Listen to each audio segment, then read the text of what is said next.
Assalamualaikum warahmatullahi wabarakatuh. Waalaikumsalam. Alhamdulillah sahabat-sahabat semua, kita panjatkan kesyukuran kita kepada Allah Subhanahu Wa Taala. Salam dan selawat ke atas baginda Rasulullah sallallahu alaihi wasallam. Dan hari ini Selasa malam Rabu, kebiasaannya kita bersiaran pada Rabu malam Khamis. Cuma hari ini kita ada perspektif bersama Bro Firdaus edisi khas yang insya-Allah kita akan menampilkan seorang tetamu istimewa, kerana bila kita dah buat edisi khas, pastinya tetamu yang cukup istimewa.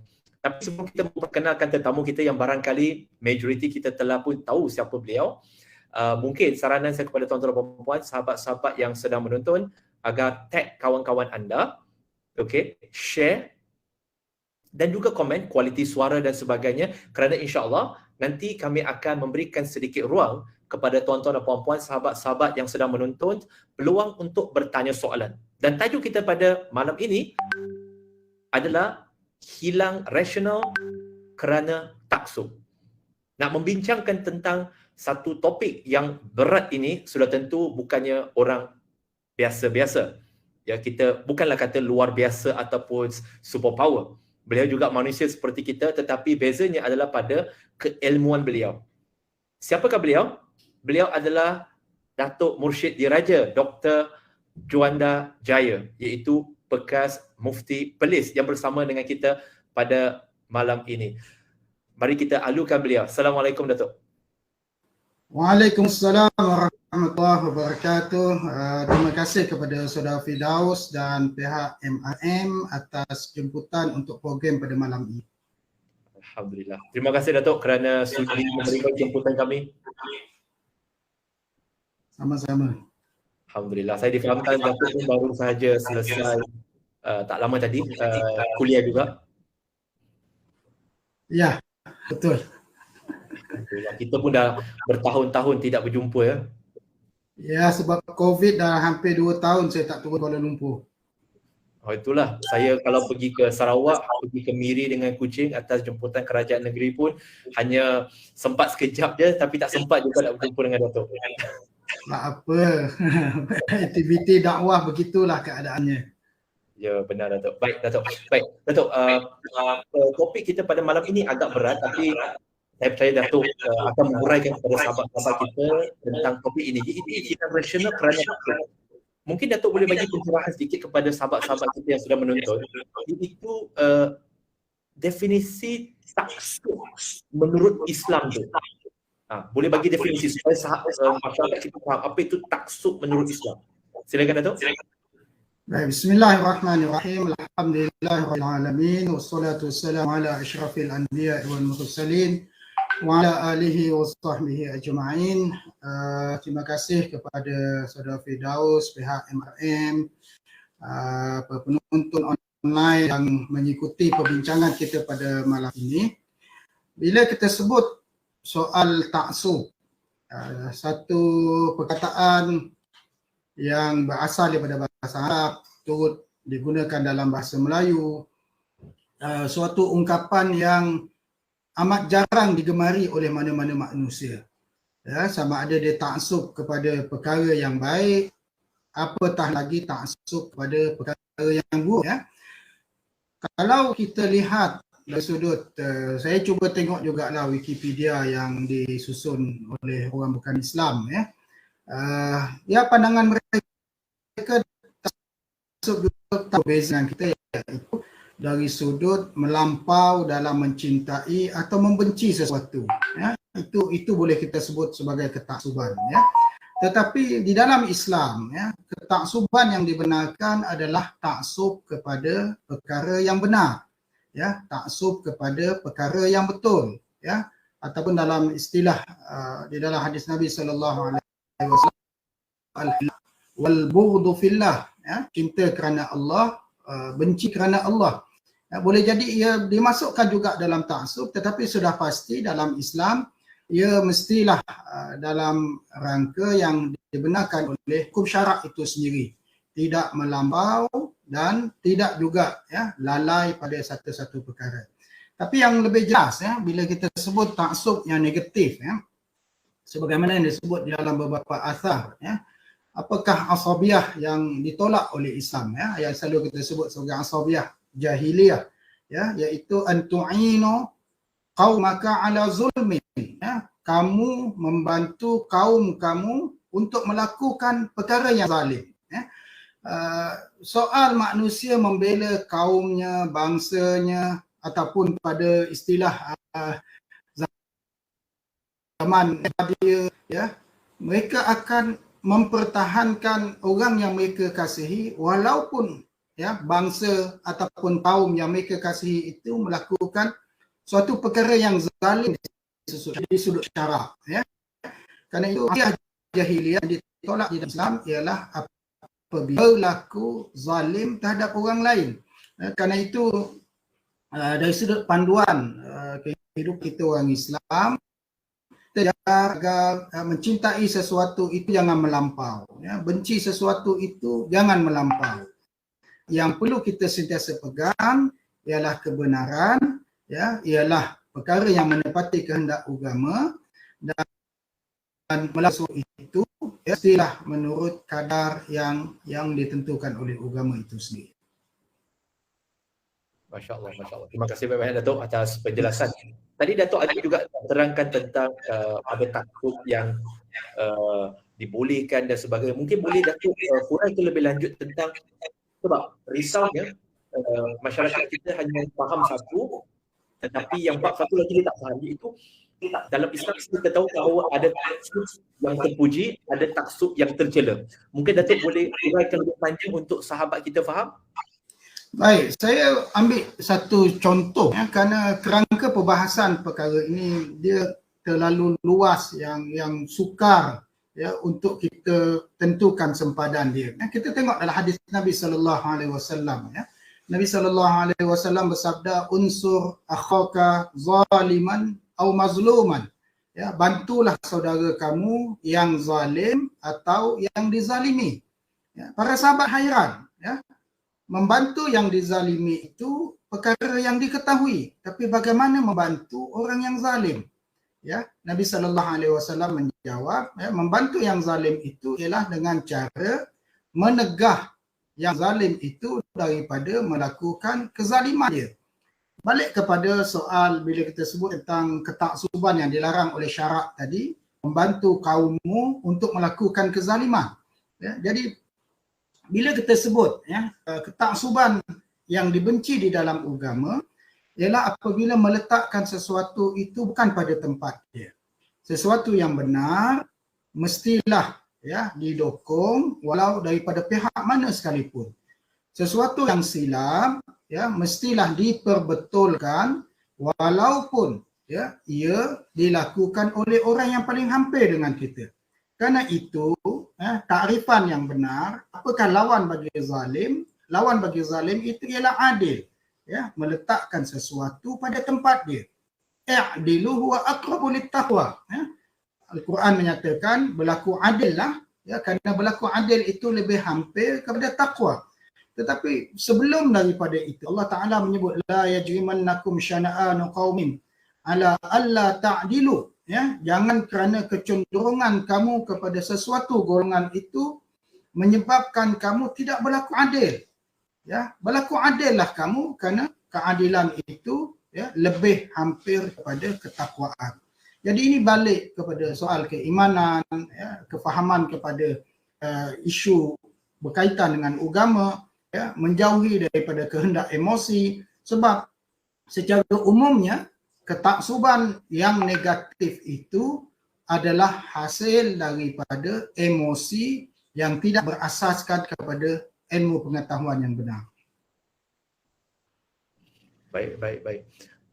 Maksudnya di situ, Datuk, kita antara hadis yang sangat jelas yang sering kali kita dengar adalah tentang bantulah saudara kamu yang zalim dan juga yang dizalimi itu. Maka di situ adalah untuk kita bersikap adil, dan apa yang tadi adalah tentang lawan kepada taksub itu adalah berlaku adil. Namun Datuk, manakah topik kita adalah hilang rasional kerana taksub.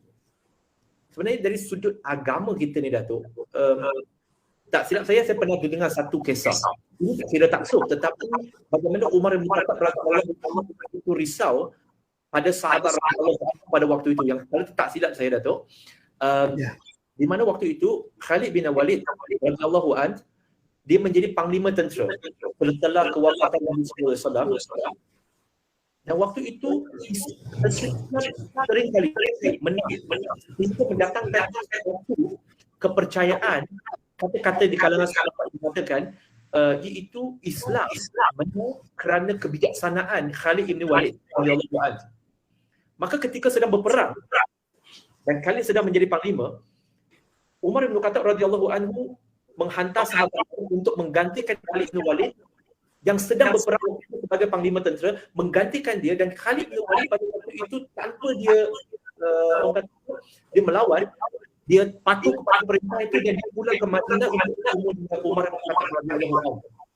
Maka bila Umar bin Khattab berkata kepada beliau, aku memanggil engkau pula adalah kerana tidak mahu orang mengatakan bahawa Islam menang kerana engkau, sedangkan yang memenangkan kita adalah sebenarnya Allah Subhanahu Wa Taala.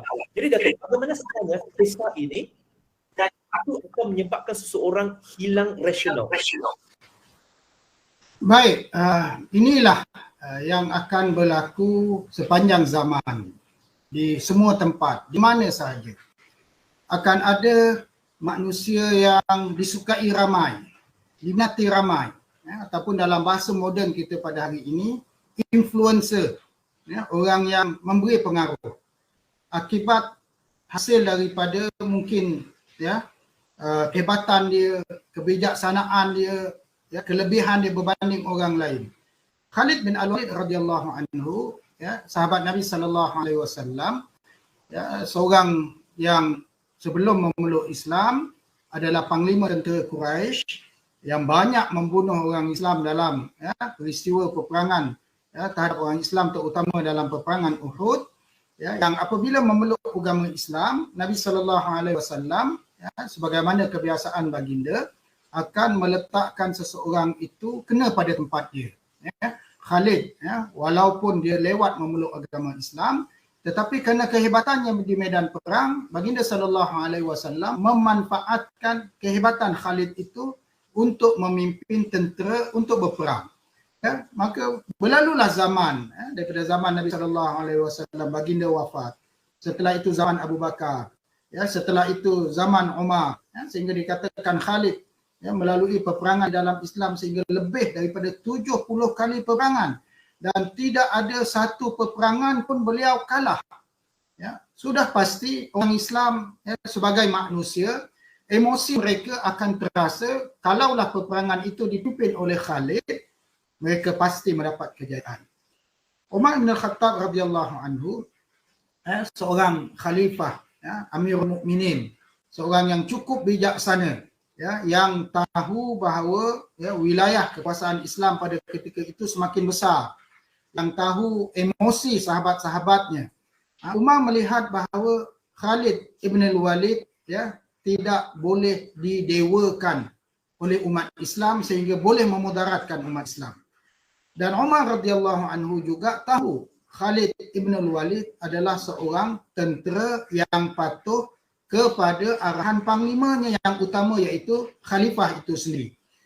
Kerana itu Umar ambil tindakan untuk mengubah strategi, memastikan emosi orang Islam itu berada pada landasan yang betul, iaitu kemenangan itu adalah datang dari sisi Allah, bukan kerana wujudnya Khalid dalam peperangan berkenaan, bahawa kehebatan sesuatu kaum, bangsa, perkumpulan itu bukan kerana seorang individu, tetapi kerana teamwork, kerana usaha bersama, perkumpulan itulah yang menyebabkan mereka jadi kuat. Maka kerana itu Umar radhiyallahu anhu ambil keputusan yang berkenaan, dan inilah yang kita lihat, bagi sesiapa yang menghadapi keadaan yang sama seperti ini, agar mereka menerima hakikat, sebab tu Saudara Firdaus, saya tak pernah suka untuk jadi orang yang gelema, sebab beban daripada gelema itu akan sampai satu hari datang perkara negatif terhadap keglamoran kita. Waktu kita muda memang kita handsome, memang kita hebat, memang kita baik, memang kita begitu begini. Tetapi akan berlalunya masa, ya, sampai hari tua, ya, sampai berlaku sesuatu, ya, kesilapan terhadap diri kita, maka pada saat itulah kita akan dapat merasakan, ya, bahana daripada kegelimeran itu, ya, sebab sifat manusia itu emosinya berubah-ubah, ya. Tidak semua perkara itu disukai oleh manusia sepanjang masa, ya, akan sampai masa orang tidak suka kepada perkara yang dianggap trending pada masa itu, ya. Kita tengok zaman sekarang lah sebagai contoh, ya. Waktu awal COVID hari itu, ramai orang buat bahan Facebook dia ialah masak-memasak, ya, macam-macam jenis masakan keluar. Tetapi apakah ia bertahan? Tidak, ya, tidak, ia tidak bertahan, ya. Datang pula trending terhadap perkara yang lain. Sekarang barangkali kerana kita terlalu lama sangat, ya, kena bala musibah COVID seperti ini, ramai orang komplain soal internet slow. Internet kita malam ni pun barangkali slow juga, mungkin sebab kucing hujan, dan mungkin juga ramai, ya, yang menggunakan internet, ya. Jadi kita tahu bahawa trend ini akan sentiasa berubah dan bertukar, ya. Kerana itu ingin kita sebut bahawa, ya, manusia jangan mudah tertipu oleh ketaksuban emosi mereka sendiri. Apabila kita menilai sesuatu, nilailah perkara berkenaan dengan akal yang waras, ya. Baca, ya, ambil maklumat secara keseluruhannya. Umar radhiyallahu anhu, sewaktu dia menukar kepimpinan Khalid, sudah pasti Umar dapat maklumat sepenuhnya, ya. Khalid diganti suatu peperangan, ya, berada di kemuncak dia. Khalid yang menerima surat arahan rahsia itu memahami arahan itu mesti dilaksanakan, tetapi mesti dilaksanakan setelah keadaan peperangan itu reda, ya.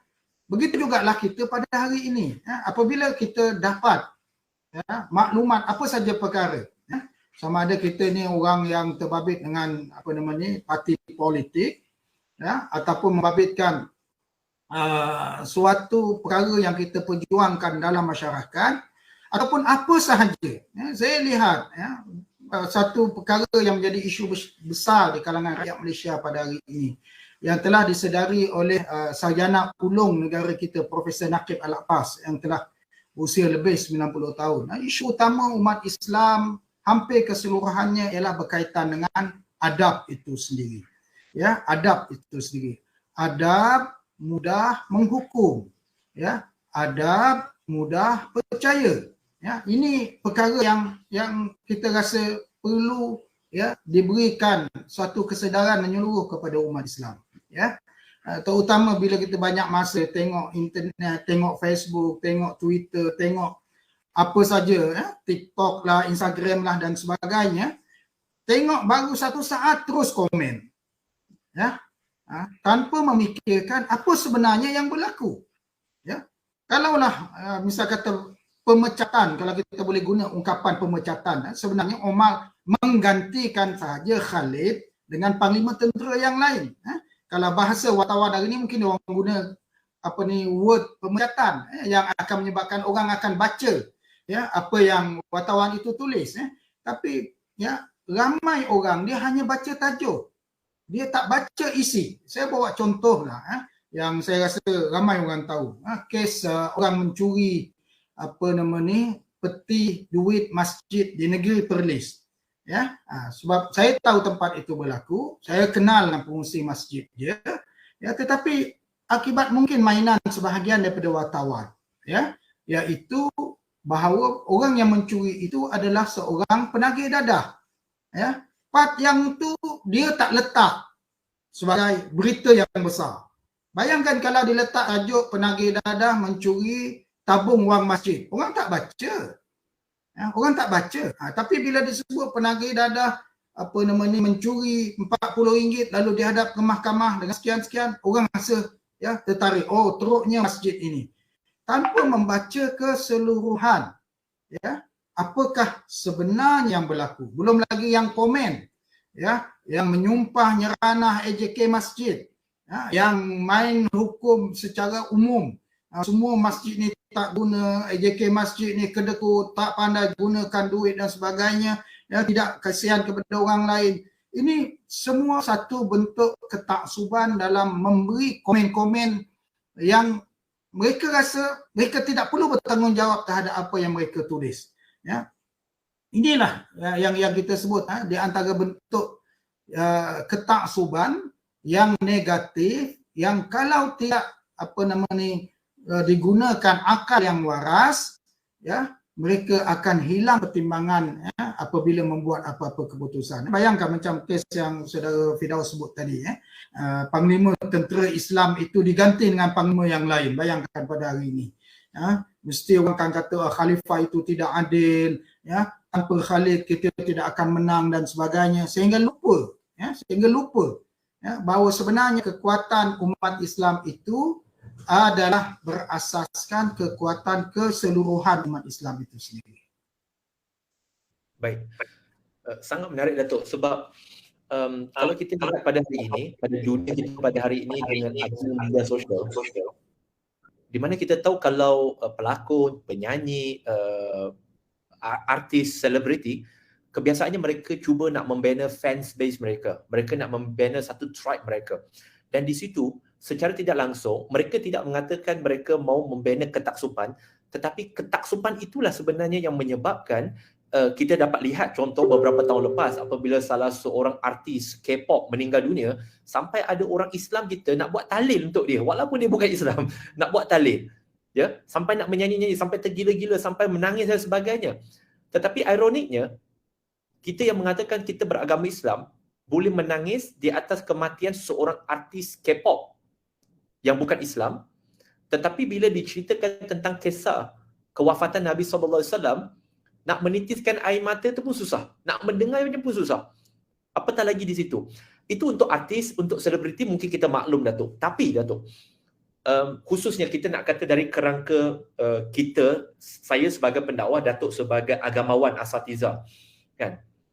Bagaimana? Sebab kita risau pada hari ini, kita nak menyeru manusia untuk tidak taksub kepada satu golongan, tetapi pada masa yang sama kita menyeru manusia taksub kepada pandangan kita dengan cara berfikir kita. Jadi Datuk, ini saya nak dapatkan nasihat peribadi Datuk kepada diri saya, sebab saya juga ada akaun media, social media, kepada diri saya dan juga sahabat-sahabat lain, mungkin asatiza, pendakwa-pendakwa lain yang juga mempunyai followers yang ramai.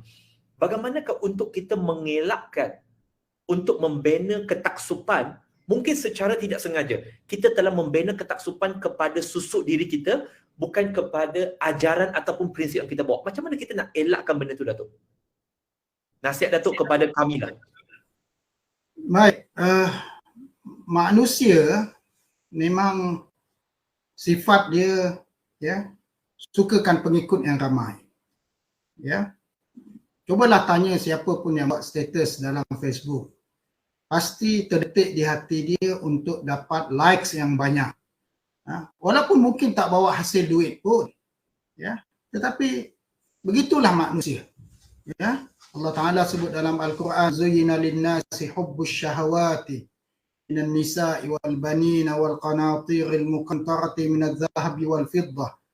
Ya, Allah Taala jadikan suatu perkara perhiasan kesukaan manusia itu hubbus syahwat, ya, sukakan benda yang menyenangkan dia, menyeronokkan dia, ya, sama ada dalam bentuk anak pinak, harta benda, ya. Untuk apa dia ada anak pinak? Kerana dia inginkan kemasyhuran. Untuk apa dia ada harta yang banyak? Kerana dia inginkan kemasyhuran, ya. Memang begitulah manusia, ya. Tetapi manusia kena ingat, ya, bahawa apa sahaja yang mereka lakukan itu, ya, pada hari kiamat kelak akan dinilai di sisi Allah Subhanahu wa taala. Ya, sebab itu saya dalam beberapa ceramah akhir-akhir ini saya suka tegur sebahagian orang Islam yang mudah terpengaruh dengan ungkapan-ungkapan yang bukan Islam akibat terpengaruh dengan social media. Sebagai contoh, apabila ada sahabat mereka meninggal dunia, mereka akan berkata, selamat berehat sahabatku.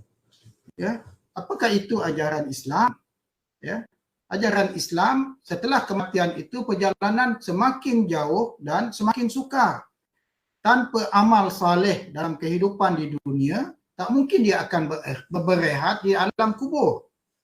Ya, ataupun ungkapan seperti rest in peace, ya, ataupun ada yang lagi dahsyat, kelak kita berjumpa di syurga, dia dah booking tempat kot, ya. Ataupun ada lagi ungkapan, ya, Allah lebih sayangkan dia, ya, sebab itu dia dibawa ke syurga lebih awal. Ini ungkapan-ungkapan yang bukan bersumberkan ajaran agama. Ya, sumber ajaran agama ialah apabila berlaku kematian, kita disuruh untuk mengucapkan inna lillahi wa inna ilaihi raji'un. Sesungguhnya kita milik Allah dan kita akan kembali kepada Allah. Artinya balik kepada fitrah asal, bahawa apa sahaja yang kita lakukan di atas muka bumi ini akan dihisab di sisi Allah. Ya, kerana itu ingin saya bagi pandangan, bagi nasihat, bahawa apa sahaja yang manusia buat Allah akan hisab. Hari ini lagi dahsyat. Ya, kalau dulu kita hanya bercakap, lepas bercakap tak ada rakaman, tak ada rekod, kita rasa hilang, selamat. Hari ini percakapan kita dirakam, diupload dalam Facebook. Ya, tulisan kita berada online, disimpan oleh Zuckerberg lah barangkali. Ya, tetapi di sisi Allah, ia tetap ada rekod di sisi Allah. Ya, apa lagi? Ya, segala komen yang karut marut, yang tidak bertanggungjawab, ini semua akan dinilai di sisi Allah Subhanahu Wa Taala. Sebab itu saya ingin bagi pandangan kepada para influencer. Ya, tuan-tuan adalah orang-orang yang boleh membentuk masyarakat. Sama ada membentuk masyarakat itu jadi baik ataupun jadi buruk. Kalaulah membentuk masyarakat itu jadi baik, maka itu suatu pahala yang tidak akan putus-putus. Sebagaimana disebut di dalam hadis Nabi sallallahu alaihi wasallam, man sanna sunnatan hasanatan, barang siapa yang membuat budaya, ya, amalan, perbuatan yang baik, lalu ada orang mengikutinya, maka akan ditulis untuknya pahala, ya, atas orang yang mengikutinya. Tetapi kalau orang yang buat sunnah, man sanna sunnatan sayyi'atan, ya, menganjurkan amalan yang buruk, lalu ada orang mengikutinya, maka keburukan, dosa itu akan kekal mengikuti dia. Ya, sebab itu, ya, influencer kita bagi orang Islam, buatlah pengaruh yang baik. Ya, pengaruh yang baik macam mana? Ajak kepada perkara yang baik. Ya, gunakan ungkapan-ungkapan yang diajar oleh Al-Quran dan diajar oleh Nabi SAW. Tidak ada perkataan yang lebih hebat daripada kalam Allah dan kalam Rasulullah SAW. Jangan kita rasa mungkin ungkapan kita lebih puitis, lebih hebat daripada kalam Allah dan kalam Rasul. Ya, sebab apabila kita letak kalam Allah dan kalam Rasul, kita akan terasa bahawa ungkapan itu yang pertama kena atas kepala kita. Ya, sebab kita sebut kalam Allah dan kalam Rasul. Ya, artinya perintah itu terlebih dahulu untuk diri kita sebelum untuk orang lain. Ya, sebab itu kita sebut alam kemasyhuran ini sebahagian besarnya dihiasi oleh kemunafikan.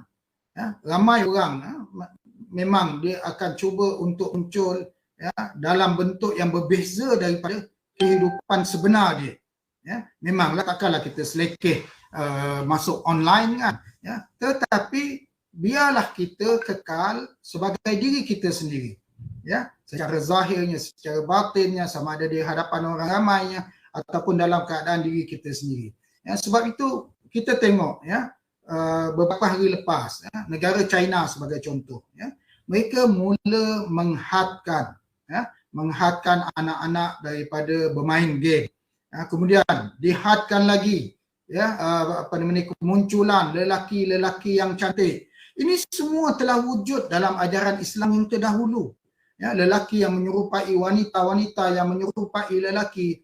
Ya, sebahagian sarjana kita, ini juga saya ingin sebut, selalu menyalahkan bahawa kesan budaya barat itu merosakkan orang Islam. Tetapi mereka lupa, sekarang orang dah tak banyak terpengaruh dengan budaya barat. Tengok anak-anak kita, tengok anak-anak saudara kita, ya, anak-anak muda kita, ramai terpengaruh dengan Koreanya, Jepunnya, Chinanya, ya, cara makannya, cara bercakapnya, segala perbuatan mereka, ya, kerana dalam multimedia kita dipenuhi dengan semua perkara seperti ini, dan kita perlu mengetahui, ya, bahawa, ya, mereka bukan semuanya kebaikan itu ada pada mereka. Keburukan terlalu banyak. Ya. Apakah sifat yang disukai oleh agama kita lelaki yang berlagak seperti wanita? Ya. Tidak ada langsung rujulah. Sifat kelelakian itu tidak ada. Ya. Kemudian wanita dia pula sentiasa menjadikan dirinya sebagai mangsa kepada orang lelaki. Apakah perkara seperti ini yang kita mahu? Ya. Muncul di kalangan umat Islam itu sendiri. Ya. Kemudian lagi kalau kita ketahui, ya, ramai orang puji Jepun. Saya tak nafi banyak kebaikan pada orang Jepun. Tetapi mereka tahu atau tidak bahawa membunuh diri itu paling banyak di Jepun. Ya, sehingga waktu saya di Al-Azhar dahulu, ya, kita jumpa buku yang diterbitkan oleh orang Jepun, panduan membunuh diri. Jadi sampai ada buku, laku buku tu. Ya, untuk bagaimana cara membunuh diri. Artinya kalau terjun daripada bangunan tu, tingkat berapa mesti terjun untuk confirm mati. Kalau tak cuma patah tengkuk je. Ya. Artinya apakah mereka membawa budaya yang baik? Tidak. Ya, mereka tidak membawa budaya yang baik. Tapi persoalannya bagaimana kita counter perkara seperti ini? Yang inilah yang kita sebut perlunya influencer Muslim itu sendiri mengambil tempat, ya, membawa budaya-budaya yang baik. Barangkali para asatizah dia tak ada banyak kemampuan, kerana dah terbiasa berceramah bagi nasihat. Tetapi mungkin influencer yang lain, baik mereka artis, baik mereka pelakon, baik mereka siapa pun, ya, buatlah konten-konten yang berasaskan, ya, ajaran agama kita yang membina umat. Satu perkara lagi ingin juga saya sebut, influencer ni, ya, mereka kena pastikan konten yang disediakan itu adalah konten yang sahih dan bertanggungjawab. Ya, masyarakat kita, sebagaimana saya sebut tadi, terlalu mudah terpengaruh, ya, tanpa menyelidik terlebih dahulu. Ya, bila dia tertarik persembahan yang baik, mereka akan anggap itu sebagai suatu kebenaran. Ya, sebaliknya, ya, mungkin kebenaran itu sendiri, ya, belum tentu orang berminat kerana penyampaiannya yang kurang baik dan kurang menarik. Panjang pula saya bercakap. Bagus Datuk, memang saya nak dengar Datuk yang mengulas sebab tujuannya untuk bagi pencerahan kepada masyarakat. Cuma Datuk, tadi yang tu nasihat kepada influencer dan sebagainya. Saya juga teringat satu peristiwa. Sekali lagi dia melibatkan Umar bin Khattab radhiyallahu an. Minta Datuk untuk betulkan saya kalau jalan penceritaan saya ini kurang tepat. Waktu itu sekali lagi Umar bin Khattab radhiyallahu an nampak Ubay bin Ka'ab radhiyallahu an. Sedangkan Ubay bin Ka'ab radhiyallahu an yang Nabi SAW kata, jikalau kalian nak mendengar bacaan Quran sebagaimana telah diturunkan, maka dengarlah daripada Ubay bin Ka'ab radhiyallahu an. Maka kerana kehebatan beliau menghafal Quran, ya, dan bacaannya dan sebagainya, maka ramai yang telah menghadiri majlis-majlis beliau sehingga begitu ramai. Pada waktu itu, ketika Ubay bin Ka'ab radhiyallahu an keluar daripada masjid, maka di belakangnya ramai orang yang mengikuti beliau. Maka Umar bin Khattab radhiyallahu an, dan kisah ini bila saya dengar dan saya teringat, saya rasa wow, masya-Allah, begitu tegasnya Umar bin Khattab dalam hal-hal untuk mengelakkan fanatisme di dalam agama, ketaksupan. Walaupun Ubay bin Ka'ab tak menyeru, kita tahu radhiyallahu anhum ni masya-Allah adalah orang yang zuhud, orang yang takut pada Allah, orang yang mencintai Allah dengan Rasulnya, sehingga Allah Subhanahu Wa Taala mengatakan mereka adalah radhiyallahu anhum. Tetapi saya boleh, bila saya baca tu Datuk, saya sendiri rasa risau. Ya Allah, kadang-kadang aku tak suruh orang ikut aku, tapi orang ikut aku. Bayangkan kalau akulah ni hidup pada zaman Umar ni, entah setiap hari bulan, Umar radhiyallahu an, dia mengambil tongkatnya, lalu dia hentak dekat kepala Ubay bin Ka'ab radhiyallahu an, dan Ubay bin Ka'ab terkejut. Kenapa kau buat aku macam ni? Kau ketuk aku ni. Maka Umar berkata, sesungguhnya celakalah engkau kerana kemasyhuran engkau, ramai orang mengikuti engkau. Jikalau engkau jatuh, maka jatuh sekali dengan agama. Kalau tak suruh orang ikut, dia tak suruh orang taksub kepada dia, tetapi tegasnya Umar sehingga tak nak perkara tu berlaku. Ya. Jadi Datuk, sebagaimana kita dalam pandemik ini, Kita tahu kalau nak tahu ciri-ciri orang tu mungkin terkena COVID, dia rasa demam-demam, sengal-sengal sikit, lepas tu hilang dia rasa dan sebagainya. Ada ciri-ciri dia, ada simptom dia.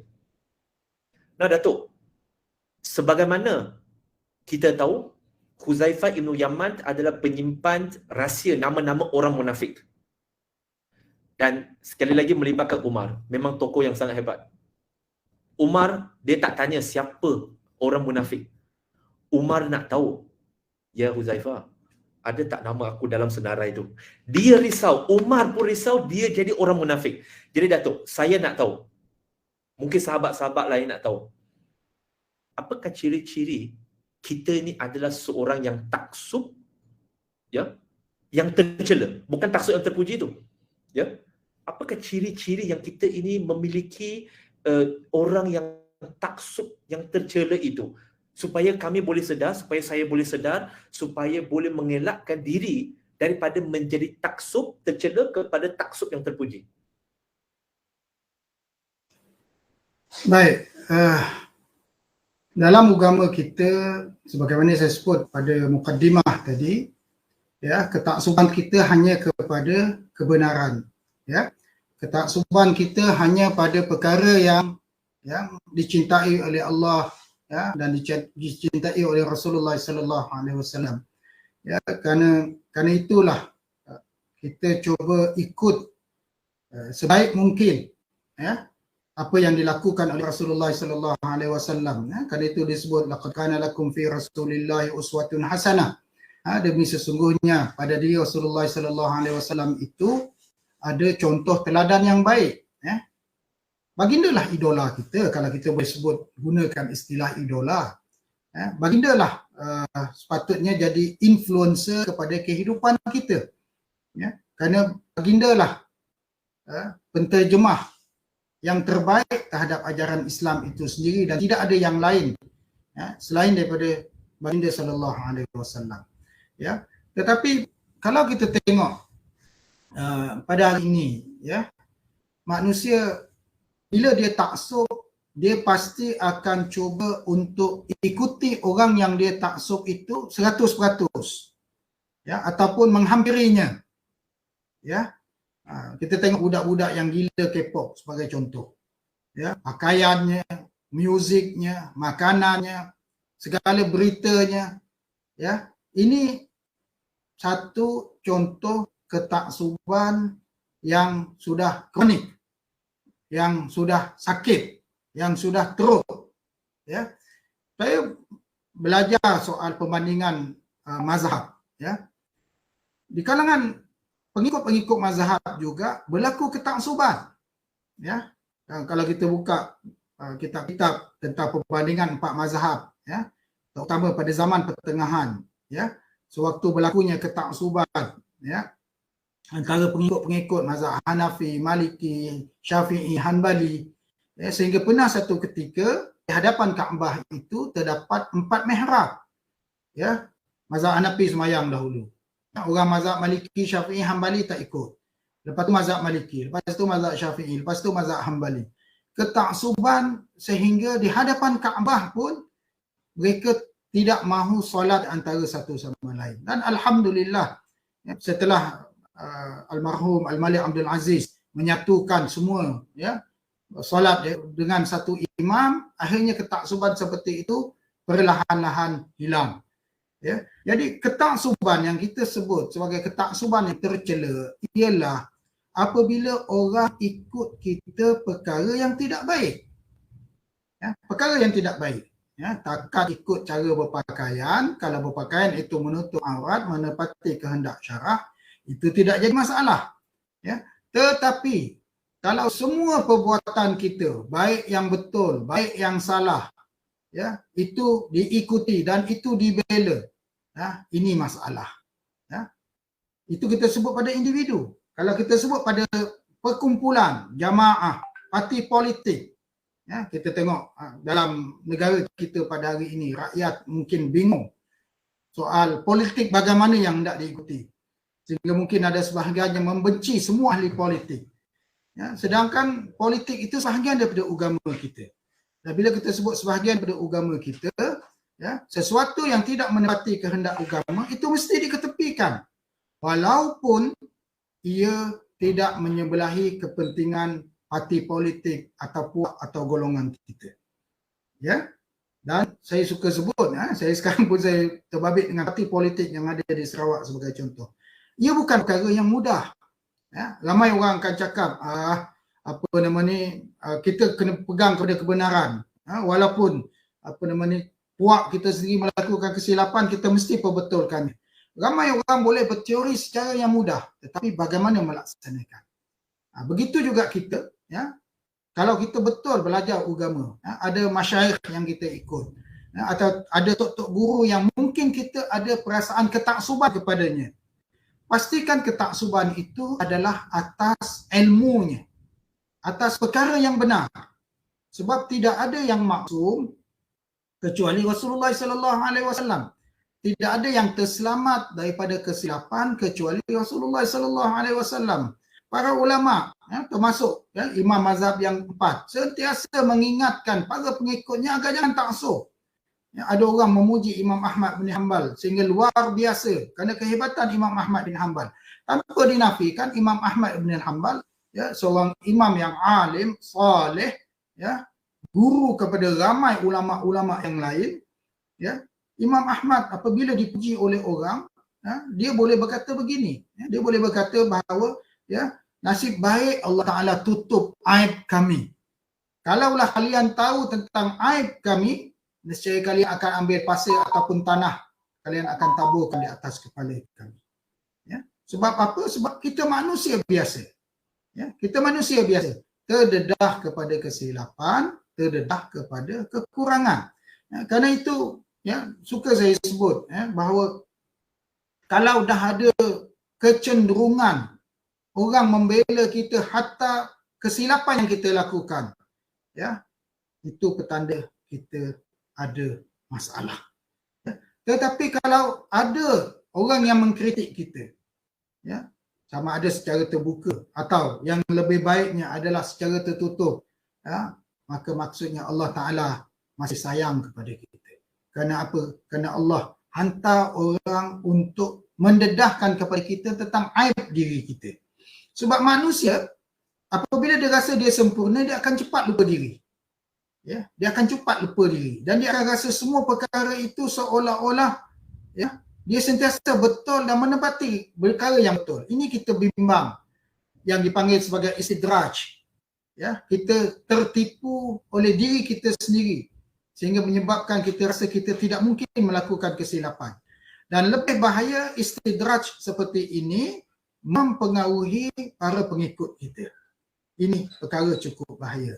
Dan saya suka sebut, sebagai contoh, para ulama yang terdahulu yang besar dakwah mereka, yang amat hebat pengaruh mereka. Saya baca beberapa hari ini tentang ulama-ulama hadis di India. Sebagai contohnya Syekhul Hind ataupun Syekhul Qul, Maulana Nazir Hussain. Ya, ada satu ketika salah seorang anak muridnya datang dari jauh, saya lupa nama dia, naik kereta api pergi ke Delhi untuk belajar, di madrasah yang diasaskan oleh Syekh Nazir Hussain. Nazir Hussain ini ulama India yang paling hebat sepanjang zaman. Melahirkan madrasahnya, melahirkan 125,000 ulama. Ada catatan yang menyatakan sedemikian. Maka Syekh yang datang dari jauh ini nak pergi menuntut daripada Maulana Nazir Hussain, ya, dia naik kereta api, turun daripada kereta api, datang seorang tua menawarkan diri, ya, menawarkan diri untuk membantunya, ya, untuk mengangkat barangnya sebab dia membawa buku kerana dia ingin belajar, ya. Lalu pelajar yang datang ini berkata, terima kasih kerana tuan ingin menolong saya. Tak apalah, bawalah kitab-kitab saya. Kemudian dia tanya, di manakah tempat madrasah Maulana Nazir Hussain? Dia kata, saya tahu tempat itu. Lalu orang tua ini pun membawa barangnya, pelajar ini pun pergi. Ya, apabila sampai di tempat madrasah berkenaan, ditinggalkan buku itu, lalu, ya, pelajar ini berkata, berapakah upahmu? Ya, sudah pasti dia membayar, ya, ongkos orang yang membantunya. Lalu Orang yang tua yang membawa ini berkata, tak apa, saya tahu kamu pelajar, kamu perlukan bantuan, maka memadai untuk saya membantu. Ya, pergilah orang tua itu keluar. Kemudian ya, pelajar ini bertanya kepada orang yang berada di dalam masjid itu, ya, saya ingin berjumpa dengan ya Mian Sahib, ya, gelaran kepada Maulana Nazir Hussain. Ya, orang pun berkata kepada dia, yang bawa beg buku kamu itu tadilah Maulana Nazir Hussain yang kamu carikan itu. Ya, subhanallah. Ya, subhanallah. Pelajar ini terus pergi berlari memeluk orang tua itu, meminta maaf, meminta ampun kepadanya kerana tidak mengenalinya. Tetapi apakah jawapan Maulana Nazir Hussain? Maulana Nazir Hussain menyatakan, kamu menuntut ilmu, kamu menjadi tetamu aku. Ya, sekurang-kurangnya aku mendapat bahagian ya, daripada hadis Nabi SAW, man kana yu'minu billahi wal yawmil akhir falyukrim dhaifah. Barang siapa yang beriman kepada Allah dan hari akhirat, maka muliakanlah tetamunya. Dan kamu adalah tetamu aku. Ya. Di sini kita tengok bagaimana generasi dahulu yang masyhur. Mereka adalah ramai pengikut. Tetapi mereka tahu bagaimana memelihara hati mereka. Ya, agar hati mereka itu sentiasa ikhlas, sentiasa bersih. Dan perkara inilah Saudara Firdaus di antara perkara yang amat sukar untuk kita yang berdakwah, yang sentiasa mencari orang mengikuti kita. Kerana kita bimbang orang ikut kita, bukan ikut kebenaran yang kita bawa. Ya, kita bimbang orang taksub kepada diri kita, bukan kepada taksub kepada ajaran agama yang kita bawa. Sehingga kemungkinan satu hari kita melakukan kesilapan. Lalu tidak ada manusia yang mahu berbisik kepada kita, ya Tuan, ini perkara yang silap. Ya, pada saat itu, ya kemungkinan rahmat Allah itu sudah lari jauh daripada kita dan itu yang kita bimbang. Ya, dan beban daripada kemasyhuran, ramai pengikut, ya, baik orang politik, baik orang agama, baik artis dan sebagainya, ya, ramai yang akan menumpang kemasyhuran dan mereka inilah yang biasanya membawa kerosakan kepada kita, ya, yang akan menghilangkan ya keikhlasan pada diri manusia itu sendiri. Sebab itu kalau kita tengok ya kejayaan para ulama yang terdahulu, tokoh-tokoh Islam yang lalu, ya kejayaan mereka bergantung besar kepada pengorbanan dan keikhlasan mereka. Ya, sehingga akhirnya ya setelah mereka meninggal dunia, orang merasai kehilangan mereka. Ya, orang merasai bahawa pengaruhnya itu kekal wujud hatta setelah mereka kembali ke sisi Allah Subhanahu Wa Taala. Masya-Allah, masya-Allah, masya-Allah.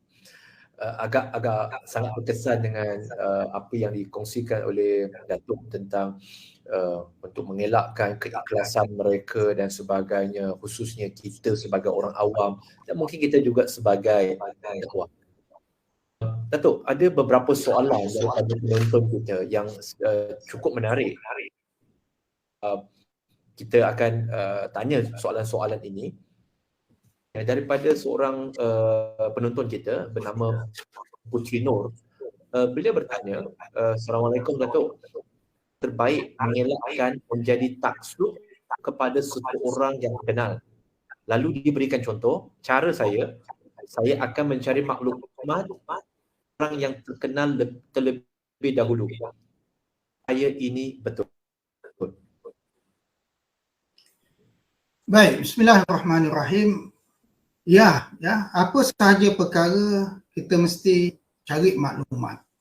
Ya, maklumatlah segala-galanya. Dan penilaian terhadap maklumat itu boleh jadi betul, boleh jadi tidak betul. Ya, ini juga satu perkara tentang pentingnya ilmu pengetahuan. Ya, saya ingat pada zaman sekarang, ya, zaman segala-galanya ada pada Google. Ya, banyak maklumat kita boleh dapat. Ya, tetapi kalau kita tidak ada kemampuan untuk menilai maklumat itu, maka kita kena rujuk kepada orang yang lebih tahu tentang maklumat berkenaan. Ya, tetapi satu perkara yang amat penting ialah ya, amalan sejak daripada zaman berzaman. Ya, setiap perkara itu kita lihat apakah maklumat yang datang. Siapa yang bawa maklumat itu. Kalaulah orang itu dipercayai, maka secara automatik kita tidak mempertikaikan maklumat yang dibawa.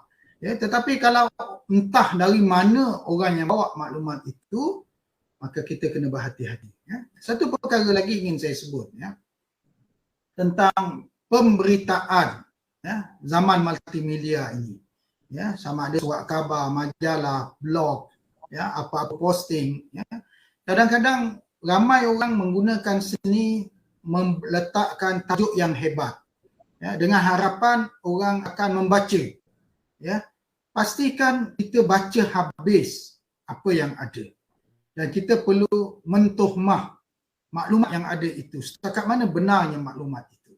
Ya, sebagaimana juga kita menilai, ya, penulisan sesiapa pun, ya, ataupun nasihat sesiapa pun. Ya, hatta mereka bawa nas Al-Quran dan hadis Nabi sekalipun, ya, kadang-kadang nas Al-Quran itu benar, tetapi penafsirannya silap. Ya, ataupun hadis itu benar, tetapi konteks hadis itu berbeza dengan apa yang hendak dibawa. Apatah lagi kalau hadis itu hadis palsu, ya, kisah itu kisah rekaan dan sebagainya. Ya. Jadi penting untuk kita nilai maklumat. Ya. Buat sedikit, ya, penyelidikan, bukan susah pun. Ya. Sekarang ni kita tahu ramai orang, ya, mencari mangsa, dan kita tidak mahu kita jadi mangsa daripada, ya, maklumat yang tidak benar. Baik, Masya Allah. Baik Datuk, ini ada satu soalan. Sebenarnya ada dua soalan. Soalan daripada dua orang berbeza. Satu tu daripada Sedi Meliza. Adakah menceritakan jenayah yang dilakukan seseorang kepada orang lain dianggap mengumpat? Dan saya nak sambung dengan soalan daripada Fikri. Soalannya hampir sama lah. Kalau berdiam diri tanpa menegur orang, menegur apabila dikelilingi oleh orang yang taksub sehingga hubungan menjadi keruh dan berpecah belah. Soal jenayah manusia, ya, sama ada dia jenayah dari sudut jenayah itu sendiri ataupun maksiat dari sudut agama, ya. Tanggungjawab amar ma'ruf nahi mungkar adalah fardu ain untuk setiap orang Islam. Bagi sesiapa yang tahu berlakunya suatu maksiat atau jenayah, ya, dia berkewajipan memberi nasihat kepada saudaranya yang melakukan jenayah itu. Yang terbaik ialah memberi nasihat secara langsung kepadanya, ya, dalam rangka turut menjaga kehormatannya. Ya, misal kata kita tahu seseorang itu, ya, ambillah kita senang, ya, dia curi selipar orang waktu keluar daripada masjid. Kita memang tahu itu selipar orang lain. Dia keluar daripada masjid, dia pergi ambil. Ya, tapi depan orang ramai takkan kita nak kata, kau curi selipar lah. Kesian pula, dia kena balun sekejap lagi kan. Ya, tapi boleh jadi kita pergi mendekatinya dengan berbisik, bang, salah selipar abang ambil ni. Tiba-tiba dia menyatakan, tak, ini selipar saya. Terpaksalah kita cakap, bang, kena cek betul-betul, ini selipar orang lain ni. Kenal tuan dia. Ya, dia contoh yang kecil, tetapi apabila jenayah itu membabitkan orang lain, hak orang lain, maka hak orang lain itu juga perlu dibela. Memanglah peringkat awal tadi kita mahu dia tidak dimalukan, sebab itu kita bisik kepada dia, bang, abang ambil selipar orang ni. Ya, tetapi kalau dia bekas menyatakan, tak, ini selipar saya, sedangkan kita tahu itu selipar orang lain, kita kena bela hak saudara kita yang dizalimi itu tadi. Ya, dan kalau dia berkeras juga dan orang pun mengetahui ada satu selipar hilang, ya, maka orang akan menyebut bahawa si fulan yang mengambil. Ini dah bukan dalam bab tashhid, ya. Ini dah termasuk bab yang mana kita mengingatkan orang ramai bahawa berlaku suatu perbuatan tidak baik daripada orang ini, ya, agar orang lain berhati-hati kepadanya. Kita kena beza di antara dosa peribadi dengan dosa yang membabitkan orang lain. Ya, dosa peribadi sebagai contoh, ya, sewaktu kita bersendirian, kita buat sesuatu yang tidak patut. Ya. Itu sesuatu aib yang ditutup oleh Allah untuk kita, maka jangan hebohkan kepada orang lain. Ya, jangan hebohkan kepada orang lain. Tetapi kalau membabitkan hak orang lain, ya, sebagai contoh kita sebut tadi curi selipar, contoh dia nampak kecil tapi pada saya boleh apply kepada benda yang lebih besar, ya, dia membabitkan selipar orang. Pada kita mungkin apalah ada pada selipar tu, tapi mungkin pada tuan dia itulah segala-galanya yang dia miliki. Ya, apabila membabitkan hak orang lain telah berlaku pencerobohan terhadap hak manusia yang lain yang dia mempunyai hak di sisi agama. Ini yang Nabi SAW sebut tadi, unsur akhaka zaliman au mazluman. Ya, bantulah saudara kamu yang zalim dan saudara kamu yang dizalimi. Yang dizalimi memerlukan hak dia. Yang zalim tadi dia mesti diberhentikan daripada melakukan kezaliman dia. Ya. Soal berkaitan dengan mengumpat dan sebagainya itu bergantung. Ya, bergantung. Kalaulah maksiat itu terbuka dan diketahui umum, ya, maka ia bukan dah masuk bab mengumpat kerana ia sudah jadi pengetahuan umum. Tetapi kita perlu berhati-hati. Jangan bercakap lebih daripada apa yang berlaku. Yang terbaik ialah kita memelihara lidah kita. Dan yang terbaik ialah kita mesti ada rasa rahmah, kasih kepada orang yang melakukan jenayah itu tadi. Kasih bagaimana? Dia mesti diadili menurut hukum syarak itu sendiri. Ya, dihukum dan setelah dia dihukum, ya, kita berdoa mudah-mudahan dia insaf dan diampunkan oleh Allah Subhanahu Wa Taala. Ya. Sebut dalam beberapa hadis Nabi SAW sebagai contoh orang yang mencuri, kalau dijatuhkan hukuman jenayah Islam, ya, lalu dipotong tangannya, ya, dipotong tangannya dan dia insaf, dan dia bertaubat, kata Nabi SAW, kemungkinan tangan itu tadi telah mendahului dirinya masuk syurga sebelum diri dia sendiri masuk ke dalam syurga. Ya, itu sifat agama Islam. Man la yarham la yarham. Ya. Sesiapa yang tidak mengasihi dia tidak akan dikasihi. Ya. Ar-rahimuna yarhamuhumur rahman, yarhamu man fil ardi yarhamukum man fis sama. Ya. Orang yang mengasihi itu dikasihi oleh Allah yang Maha Pemurah. Ya. Kasihilah yang di bumi nescaya kamu dikasihi di langit. Kasihi itu bagaimana? Yang benar itu dibenarkan, yang silap itu mesti diperbetulkan. Ya, kenapa kita membetulkan yang silap? Kerana kita kasih kepada diri dia. Wallahu a'lam.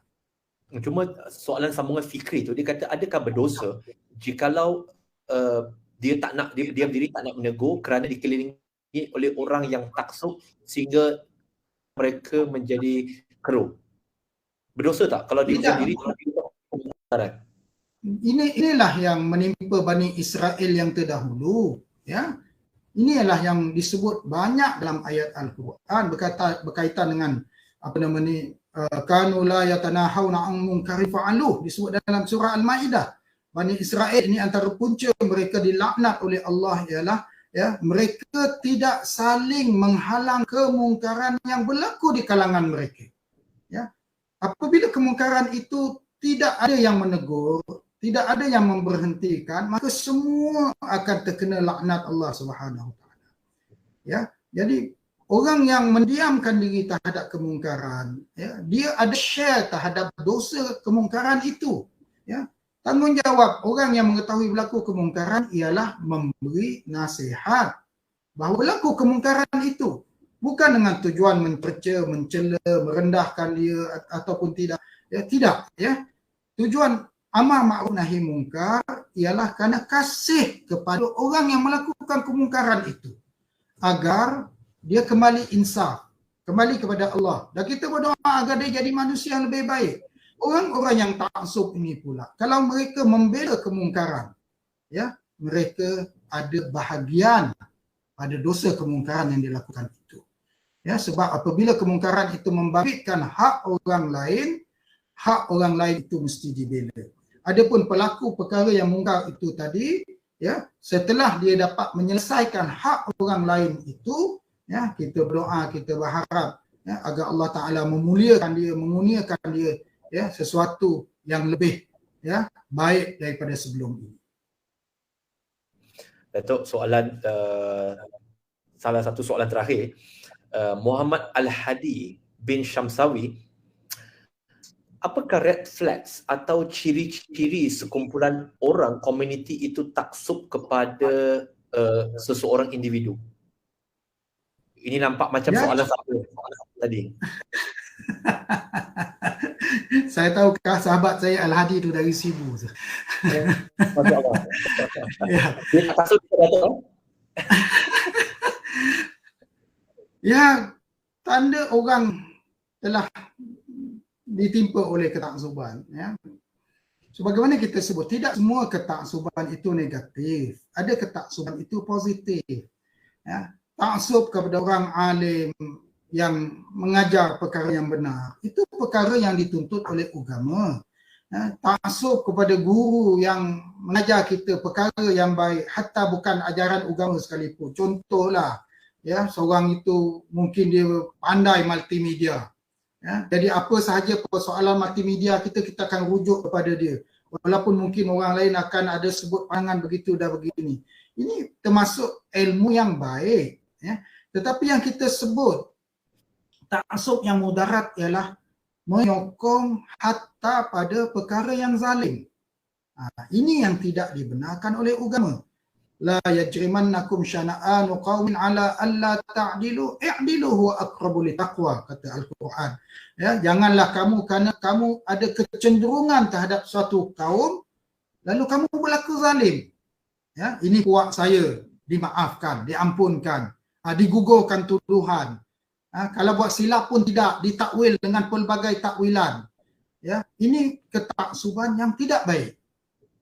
Ketaksuban yang baik ialah kalaulah puak kita, ya, ataupun orang idola kita melakukan silapan, ya, taksub yang baik ialah kita tegur dia, ya, kita bagi nasihat kepada dia, kita selamatkan dia, ya, dan sudah pasti yang ditegur itu kalau betul teguran kita penuh keikhlasan, ya, keikhlasan itu akan dapat dirasai olehnya.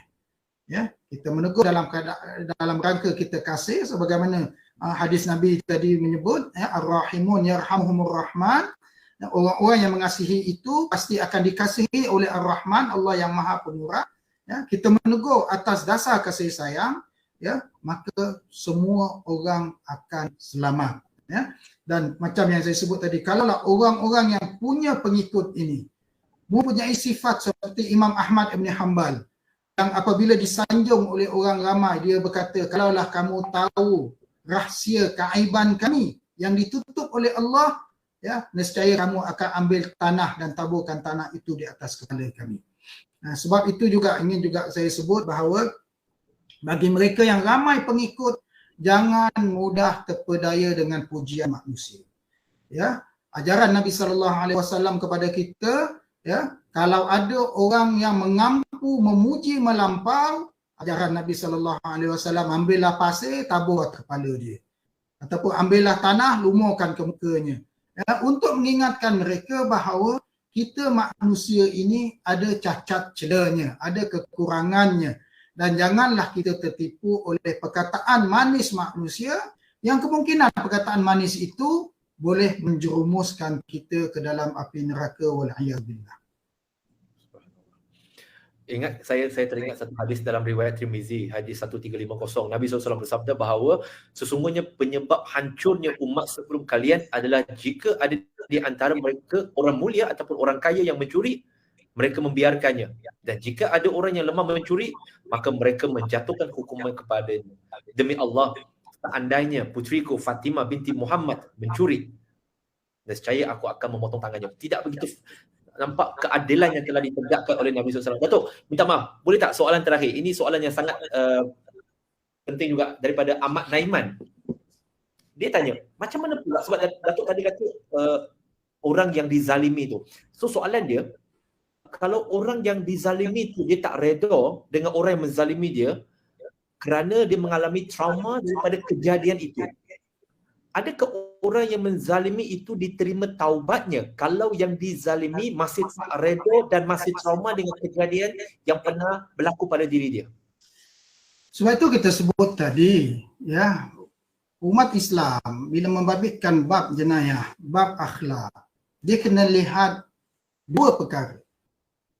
Apabila ia membabitkan privasi diri kita sendiri, dosa pada diri kita sendiri. Itu urusan kita dengan Allah Subhanahu Wa Taala. Ya, artinya setiap kali kita lakukan kesilapan, kita taubat, kita minta ampun kepada Allah.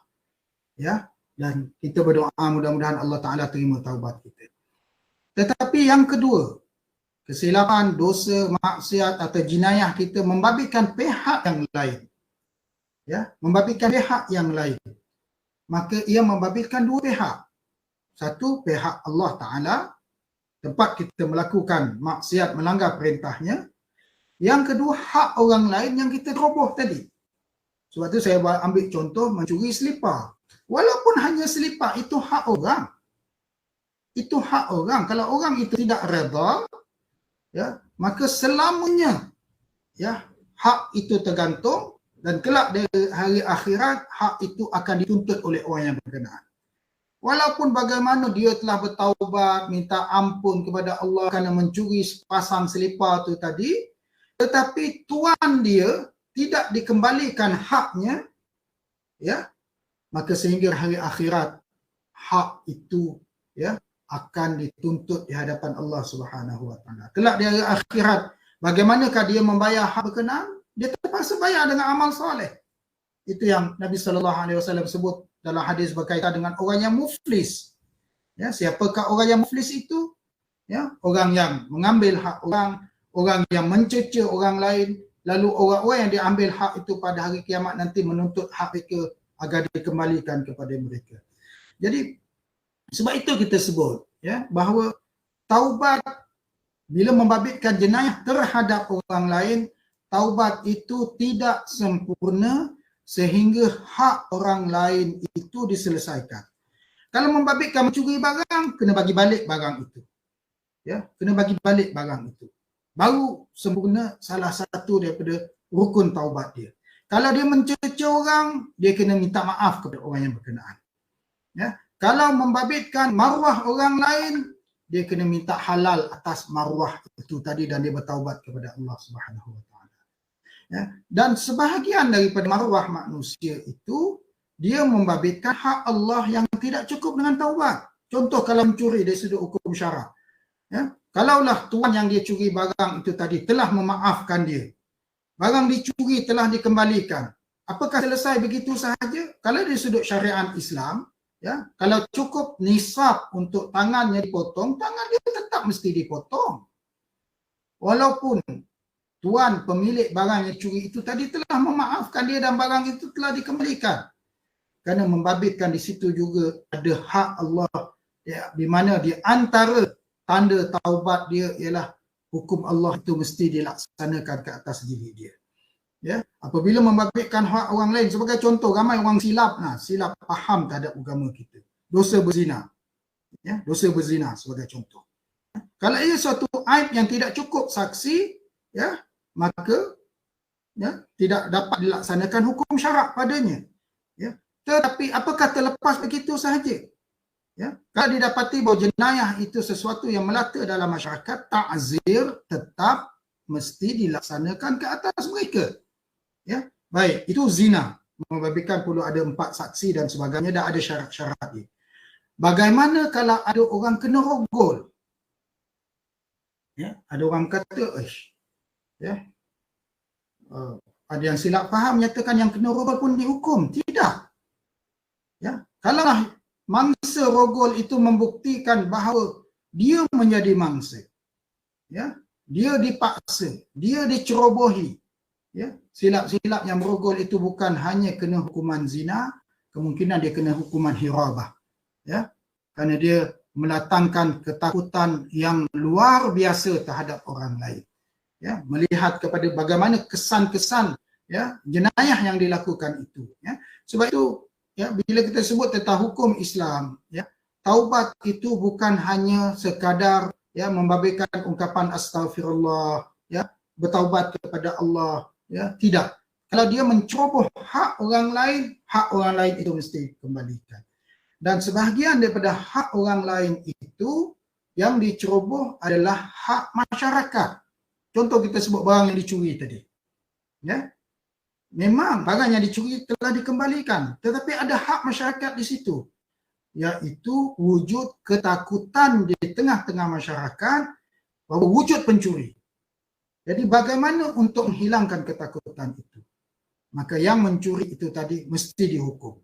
Walaupun mungkin dia telah insaf, walaupun mungkin dia telah bertaubat, walaupun mungkin dia telah mengembalikan hak kepada yang memiliki haknya, ya, tetapi dia telah melakukan suatu jenayah terhadap masyarakat yang mana hak itu mesti ditunaikan atas dirinya dan hukuman itu mesti dilaksanakan atas dirinya. Saya yakin dan percaya undang-undang moden pun ada sedikit unsur-unsur yang seperti ini. Dari sudut yang kita bincang dalam bab filosofi undang-undang jenayah, kalau dalam jenayah Islam itu dipanggil al-rad'ul 'am dengan al-rad'ul khas, ya, prevention dari sudut umum dan prevention dari sudut pribadi. Prevention dari sudut umum itu ialah contoh, ya, apabila seseorang itu mencuri dari sudut syariat Islam, tangan dia mesti dipotong. Ya, prevention dari sudut diri orang itu tadi, tangan dia hilang. Tetapi dari sudut umum, ke mana sahaja dia pergi, orang akan tengok tangan ini kena potong. Pasal apa kena potong? Mencuri. Ya. Tetapi apakah kerana tangan dia terpotong kerana mencuri tadi, maka dia ahli neraka? Tidak. Tidak. Kalau dia bertaubat, mungkin dia orang yang mulia. Ya. Tetapi pengajaran kepada orang ramai bahawa perbuatan yang membabitkan hak orang lain itu syarak tidak pernah berdiam diri untuk membiarkannya. Apatah lagi dakwaan palsu tadi menyatakan, oh dia telah buat jenayah terhadap orang, dia telah bertaubat, maka selesai. Tidak. Ya, itu sangkaan yang amat silap dan amat jauh daripada ajaran Islam. Datuk, memang kita dah last dah sebab saya nak pergi kepada kesimpulan. Tapi saya sangat tertarik, Datuk, minta maaf. Sangat tertarik dengan huraian Datuk tadi tentang mendatangkan ketakutan kepada masyarakat. Saya cuba secara spesifik, ini soalan dari saya. Ini soalan dari saya. Lantaran daripada ulasan Datuk tadi, iaitu tentang mendatangkan ketakutan. Contoh, sekarang ini kami sedang menguruskan kes-kes berkaitan dengan gangguan sexual grooming dengan predator sexual ini. Adakah itu juga dikira mendatangkan suatu ketakutan kepada masyarakat kerana mereka ini adalah individu yang bertopengkan agama, okey, dan perbuatan mereka berserta dengan bukti-bukti yang telah diserahkan kepada pihak berkuasa. Adakah itu dikira juga mendatangkan suatu ketakutan? Anda kata individu itu, predator sexual itu dia kita kata bertaubat. Adakah ianya juga macam dalam kategori yang Datuk maksudkan tadi, dia mendatangkan ketakutan kepada masyarakat kerana perbuatannya itu? Saya ingat 2 hari lepas, tiba-tiba satu daerah yang terpencil di negeri Sarawak jadi glamour sampai ke Australia. Seorang lelaki yang bernama Aladin Lamin, ya, yang berasal daripada Lunduk, Sarawak, dijatuhkan hukuman di Mahkamah Tinggi Kuting atas jenayah pedofilia, ya. Dan setelah beberapa hari daripada hukuman jenayah itu dijatuhkan di Mahkamah Tinggi Kuching, tiba-tiba keluar berita daripada surat khabar di Australia, rupanya ini penjenayah besar, ya, yang telah telah diikuti, ya, dijejaki oleh pihak polis antarabangsa kerana dia telah melakukan perbuatan ini sejak 14 tahun yang lalu. Ya, kalau saudara Firdaus tahu, Lunduk itu antara tempat yang jauh daripada Kuching, ya, walaupun dia termasuk dalam bahagian Kuching, dia bersempadan dengan Indonesia, kawasan tepi laut, ya, kawasan kampung yang yang terpencil. Tetapi barangkali hamba Allah ini tadi yang bernama Aladin ini tadi, dan perlu saya sebut, walaupun nama dia Aladin, dia bukan Islam dan bukan Melayu, ya, rupanya dia telah melakukan jenayah ini sejak umur 26 tahun, ya. Dan dia telah menjual segala koleksi-koleksi dia ke peringkat antarabangsa melalui dark web dan sebagainya. Setelah 14 tahun baru dapat dikesan. Dan suatu perkara yang menakjubkan, pihak polis antarabangsa Australia dan sebagainya telah menjejaki beliau untuk tempoh yang lama. Dan bayangkan dia jual barang itu online, ya, pihak polis antarabangsa tak dapat jejak dia. Ya, sehingga 14 tahun, sehingga berlaku peristiwa COVID ni, dia balik daripada Kuala Lumpur, dia masuk dalam tempat kuarantin. Sewaktu keluar daripada kuarantin itu, pihak polis dapat menangkap dia. Ya, dan menakjubkan juga bila dia naik ke atas mahkamah, dengan mudah saja dia mengakui segala jenayah yang telah dilakukan. Mengkali terlalu banyak. Setakat ini dia telah dijatuhkan hukuman 38 tahun penjara, dan dikatakan masih banyak lagi kes. Bayangkan 14 tahun. Ya, 14 tahun kegiatan seperti ini. Dan kalau kita tengok orangnya pun, orangnya ya muka innocent, ya, yang mana kalau ikut penduduk kampung, dia baik dengan budak-budak, baik dengan orang kampung dan sebagainya. Ya, dan orang tidak sangka bahawa dia adalah seorang sexual predator yang cukup prolific. Ya, yang cukup prolific. Jadi bila kita sentuh perkara seperti ini, ya, bila kita sentuh yang saudara Firdaus sebut tadi, macam mana tadi dah hilang dah saya idea. Tentang kes-kes mangsa-mangsa gangguan, serangan gangguan seksual, grooming dengan predator seksual ini, adakah dia mendatangkan suatu ketakutan kepada masyarakat? Sebab tadi Datuk bagi contoh individu yang mendatangkan ketakutan kepada masyarakat itu. Ya. Jadi setelah berita ini muncul, barulah masyarakat sekeliling di kawasan kampung itu terkejut. Ya, terkejut dan mendatangkan suatu kebimbangan umum. Apakah ada lagi?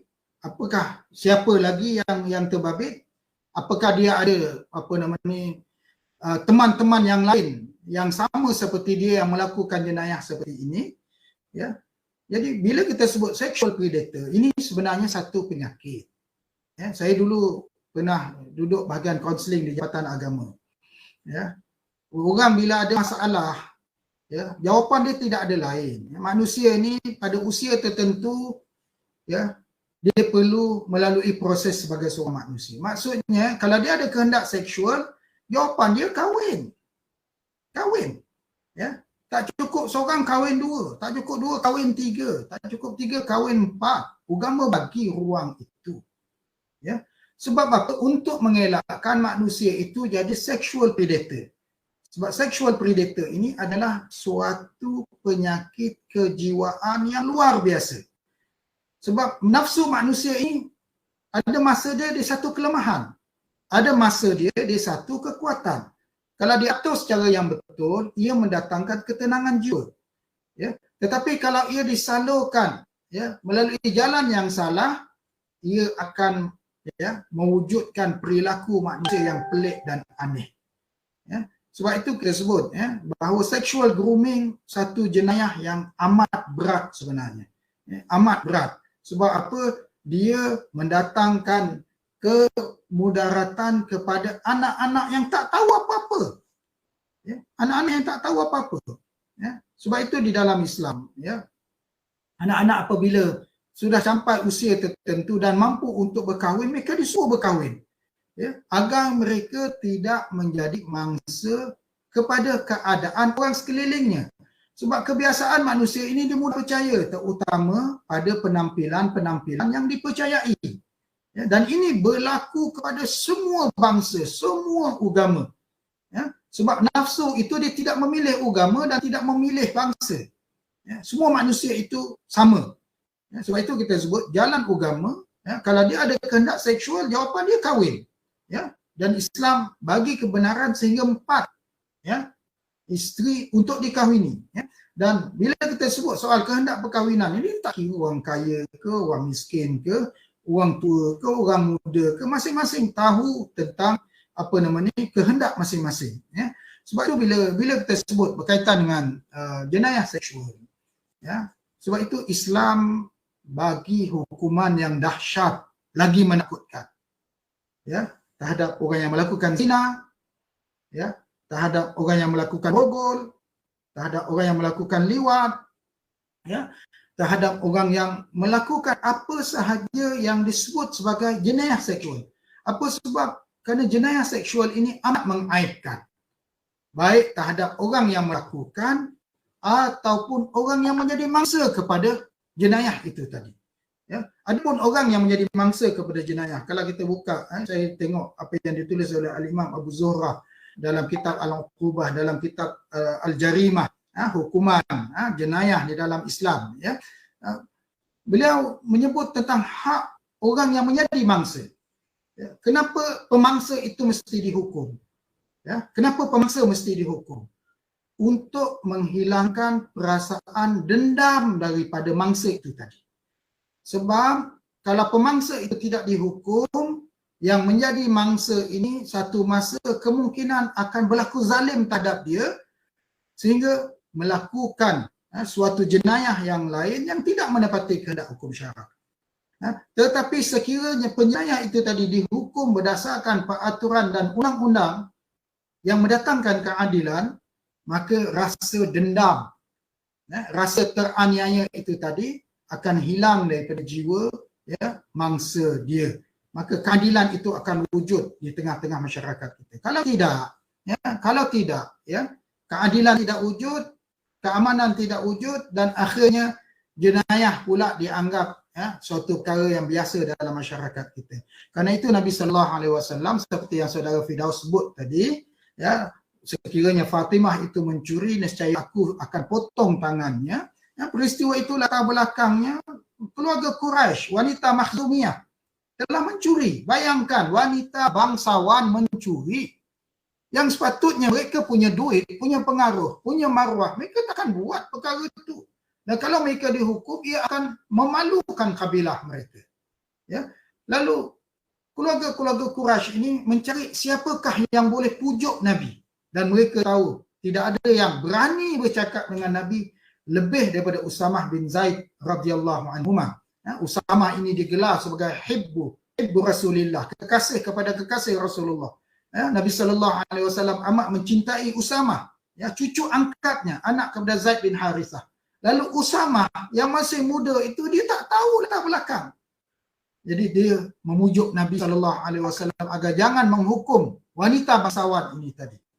Maka Nabi SAW, walaupun baginda Quraisy, walaupun itu membabitkan ahli keluarganya, tetapi bila membabitkan soal keadilan, soal agama, ia bukan hanya teori, ia mesti dilaksanakan. Baginda marah, naik atas mimbar, berkhutbah pada waktu yang bukan khutbah, mengeluarkan ungkapan yang panjang lebar, yang terkenal sehingga kepada hari ini betapa hukuman dalam Islam itu adil, memberi hak kepada yang berhak, kemudian berlaku rahmah, memberi rahmat kepada orang yang menjadi mangsa, dikembalikan hak dia, dan menjadi rahmah kepada pemangsa itu tadi, di mana ditunjukkan kepadanya jalan untuk bertaubat dengan dikembalikan hak dan dilaksanakan hukuman sebagaimana yang telah ditentukan.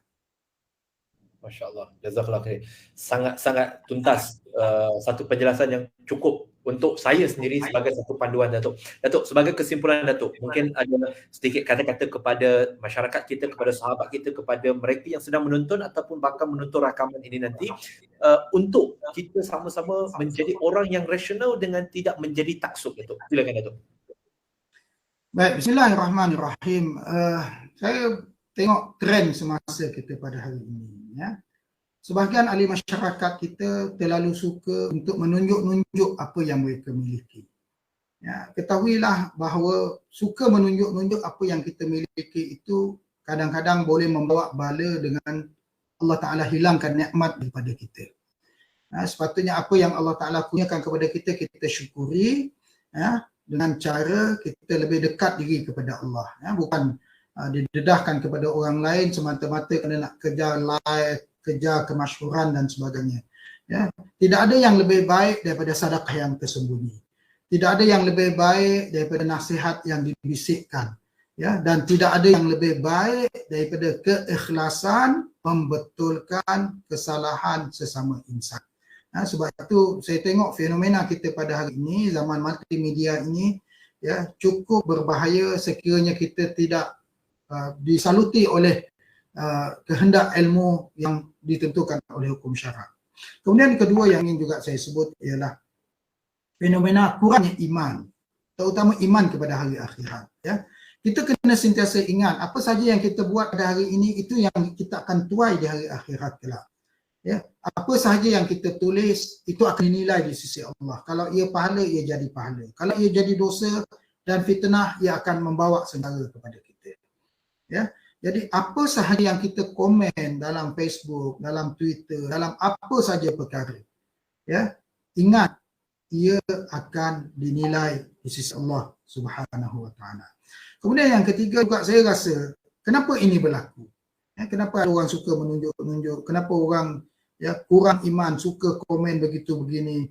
Ya, kemungkinan besar di samping kurang iman, mereka kurang kasih sayang.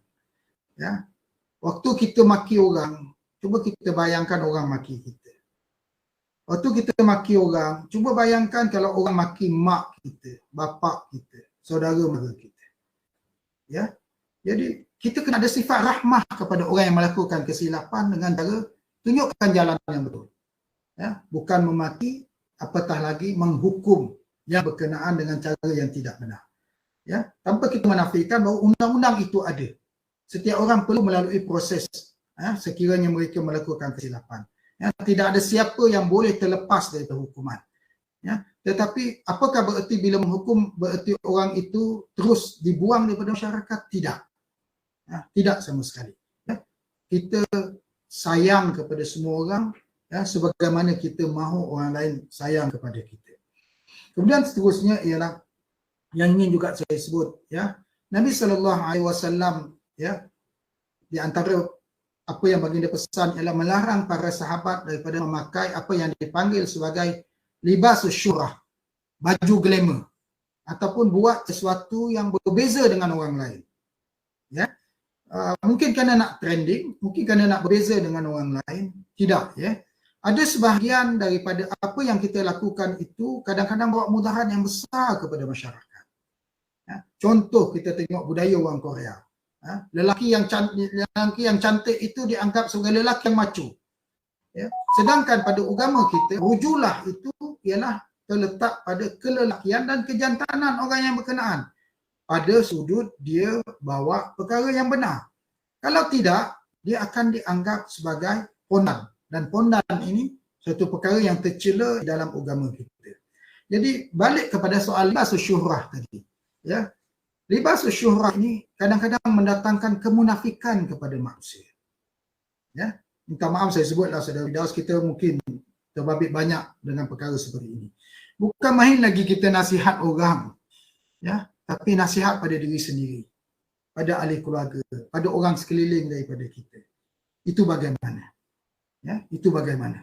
Ya, jadi sebab itu dalam kita membawa perubahan yang baik kepada masyarakat, tak perlu kita bermula pada perkara yang besar. Kita bermula daripada perkara yang kecil. Ya, diri kita, orang sekeliling daripada kita, ya, menganjurkan sesuatu yang kadang-kadang orang fikir itu kecil sangat. Ya, cerita soal akhlak yang sedikit dan sebagainya, tetapi kesan dia amat besar dalam kehidupan. Akhir sekali ialah, ya, tidak ada siapa yang maksum kecuali Rasulullah SAW. Setiap manusia itu ada silapnya. Para pemimpin ada kebaikan, ada kekurangan. Ya, tokoh idola kita ada kelebihan, ada kekurangan.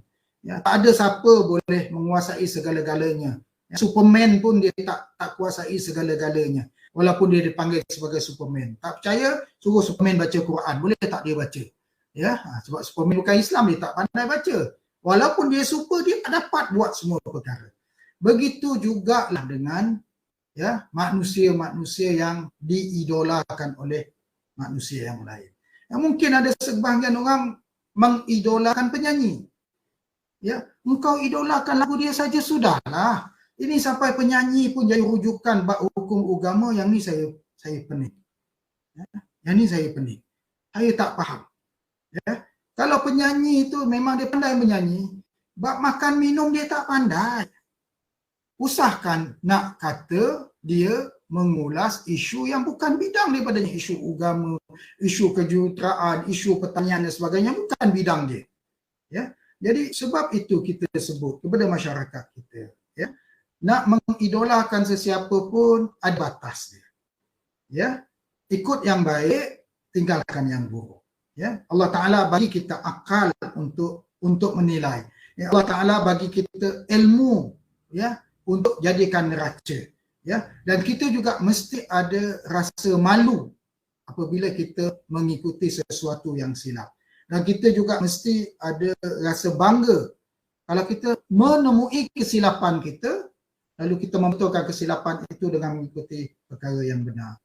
Terima kasih Saudara Firdaus, terima kasih pihak RM, dan mohon maaf kalau ada apa-apa kekurangan dan kesilapan. Sekian, salam. Waalaikumsalam. Masya Allah. Tuan-tuan dan puan, sahabat-sahabat, sebagai kesimpulan daripada saya untuk perspektif bersama Bro Firdaus pada malam ini dengan tajuk hilang rasional kerana taksub. Kita jangan taksub kepada mana-mana individu, melainkan hanya taksub kepada seorang individu, iaitu Muhammad ibn Abdullah sallallahu alaihi wasallam. Kita jangan taksub kepada mana-mana firqah, mana-mana kelompok, tetapi kita boleh taksub kepada prinsip yang benar, kepada Al-Quran dan Sunnah. Kerana bila kita taksub kepada prinsip, maka anda kata kelompok mana pun yang membawa prinsip itu, maka kita sokong prinsip itu. Kerana jikalau kita menyokong sekelompok manusia hanya kerana mereka adalah orang yang kita sukai, kerana mereka handsome, kerana mereka popular, adalah kerana ketaksuban kita itu akan menjadikan kita tidak rasional. Jikalau mereka salah, tetap kita sokong. Mereka betul pun kita sokong. Maka itulah adalah satu ketaksuban yang melampaui batasan agama kita. Jadi tuan-tuan dan puan-puan, sahabat-sahabat, didiklah diri kita untuk belajar bagaimana agar kita hanya taksub kepada prinsip yang benar, dan jangan kerana ketaksuban kita pada hari ini yang kita cuba justifikasi dengan pelbagai alasan, akhirnya menjadi penyesalan kita di hari kiamat kelak. Jadi insya-Allah tuan-tuan dan puan-puan, yang baik datang dari Allah, yang kurang daripada diri kami sendiri. InsyaAllah panjang umur kita akan jumpa lagi. Subhanaka wa bihamdika asyhadu an la ilaha illa ant wa astaghfiruka wa atubu ilaik. Assalamualaikum warahmatullahi wabarakatuh.